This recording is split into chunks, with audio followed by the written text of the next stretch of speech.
What's one misconception about you? There are no misconceptions about me. What's your biggest strength? My belief in God. Rumor has it that Diddy's evidence was marked as destroyed. Could this revelation shine a light on the dark corners of his past? Let's find out.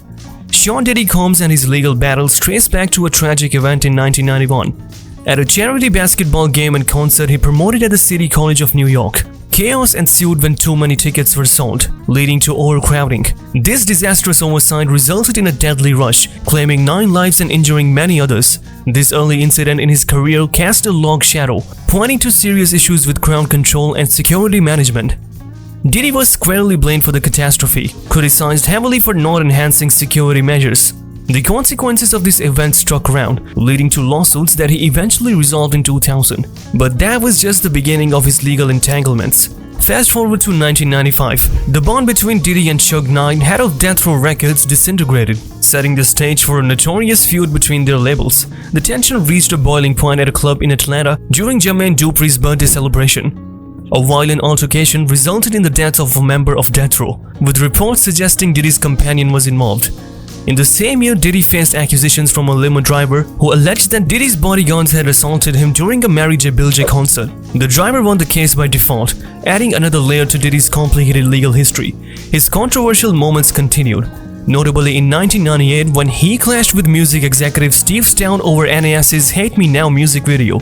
Diddy objected to his portrayal as Jesus Christ and, in a heated response, stormed Stout's office and reportedly attacked him, resulting in serious injuries for Stout.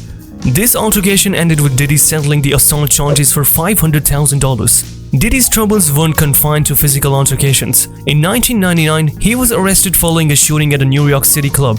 Although acquitted, the incident led to settlements with 3 injured parties in 2007. His legal woes extended into personal matters, including a child support case with ex-Kim Porter in 2001, and numerous other lawsuits ranging from employment disputes to allegations of physical and sexual misconduct. On November 16, 2023, a lawsuit was filed by Cassie Ventura. This opened what many see as a floodgate, revealing years of alleged abuse. Cassie accused Combs of trafficking, raping, and beating her over a decade-long relationship that began when she was 19. The lawsuit swiftly settled the following day, leveraged the New York Adult Survivors Act, which allowed adults to file claims of sexual assault regardless of when they happened. This act expired on midnight on November 23, 2023, after which no new claims could be filed. Cassie's settlement was not an admission of wrongdoing, according to Combs' attorney, yet the quick settlement left many speculating about the nature of the allegations. Following this, more individuals have come forward with accusations against Combs. Among them, producer Rodney Lil Rod Jones filed a lawsuit claiming that Combs created an environment where he was subjected to unwanted advances and coerced into interactions with sex workers. Jones even alleged the presence of sex trafficking parties involving underage girls and illegal drugs. Lil Kim's relationship with Diddy has seen its share of highs and lows, with moments where she felt incredibly close to him and others where she felt deeply betrayed. This emotional roller coaster intensified when Diddy began managing Nicki Minaj, which seemed to ignite a professional rivalry with Lil Kim. Feeling overshadowed, Kim has since suggested that she holds insights into Diddy's character and business tactics that could cast him in a new light. Her feelings of loyalty were particularly tested during her time in prison when Diddy failed to visit. Diddy publicly addressed the situation on Tim Westwood TV, expressing regret that Kim felt hurt by his business decisions. Diddy explained that he never intended to upset Kim by working with other artists and apologized if his actions were misunderstood. He emphasized his respect and love for Kim, expressing hope that any perceived conflict was just a misunderstanding. The saga continued to unfold as Miss Jones recently brought to light a troubling incident on the Pink Champ show, where she claimed Diddy threatened her during a radio show's commercial break. But Lil Kim didn't just stand by, she defended Miss Jones, stepping in to warn Diddy to back off, showcasing her readiness to stand up against what she perceives as injustice. Moreover, Lil Kim shared on Lizzo's Spotify podcast Good as Hell how Diddy had a hand in blocking some significant career opportunities for her. One striking example was when Michael Jackson expressed interest in working with her after being impressed with her track Queen Bee. However, Diddy intervened, preventing this collaboration from happening. She also revealed that Diddy stopped her from featuring on the iconic Thong song, which could have been a massive boost to her career. Fans and followers speculate that Diddy's actions were driven by jealousy, especially considering that Michael Jackson chose to work with Lil Kim instead of him. This situation makes one wonder how different her career trajectory might have been. Biggie and Lil Kim's relationship started on the streets of Brooklyn. Sparked by his admiration for her rap skills, this partnership soon turned into a romance that deeply influenced hip-hop. By 17, Lil Kim was creating hits with Biggie and Junior Mafia, showcasing her lyrical prowess in her debut album Hardcore. Despite Biggie's marriage, their bond continued even through tough times. Kim became pregnant during their collaboration, a turning point given the complexities of their personal and professional lives.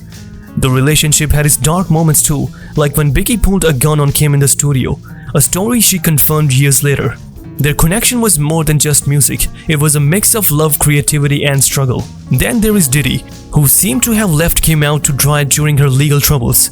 D1ddy, spilling the beans on DJ Vlad's blog, revealed some startling details about Biggie's intentions to leave Bad Boy Records. Biggie was eyeing a massive deal worth $60 million elsewhere, but Diddy wasn't having any of it. Despite Biggie's massive contribution to Bad Boy's success, he was seeing little in return financially.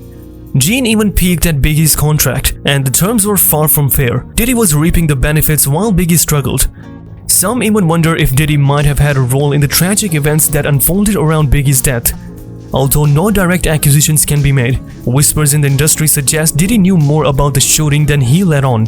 Gene hinted that on the night of Biggie's death, there were signs someone had targeted his car. The cars Biggie and his crew were driving were decked out in flashy stickers. Now the rental cars typically don't rock that look. But here's the twist. The keys to these rides were in the hands of none other than Diddy's street team from Bad Boy Records. They had the exclusive ability to modify those vehicles. Yet Diddy's own car, spotless, not a sticker inside, kind of makes you wonder if someone wanted Biggie noticeable while keeping Diddy under wraps. As the investigation deepened, a security bigwig hinted at covert operations possibly assigned to this street team. However, he clammed up, keeping those juicy details to himself. With these revelations, the plot thickens, suggesting a possible insider with a vendetta positioning Biggie right in the line of fire. And who would have both the motive and the means? All fingers seem to waggle towards someone with Diddy's inner circle. But hold on, the saga continues. Biggie wasn't just a passive player, he had caught on to Diddy's maneuvers around their financial dealings, sensing some double-crossing in their so-called brotherhood. Gene's accusations add a murky layer to the night Biggie was fatally shot. He claims D-Rock, originally set to keep Biggie safe, was advised against following Diddy's plans. Yet D-Rock led Biggie to the infamous party at the Peterson Museum instead of a planned trip to London, raising suspicions about Diddy's involvement. Even more troubling, Biggie's security was unarmed that night, allegedly under orders from Diddy himself. With Biggie's known health issues and inability to defend himself, these revelations pose a grim question. What's your take on these ongoing controversies surrounding Diddy? Do you believe more truths are waiting to be uncovered? Share your thoughts in the comments below and don't forget to like, share and subscribe for more insights into the lives of those who shape our entertainment.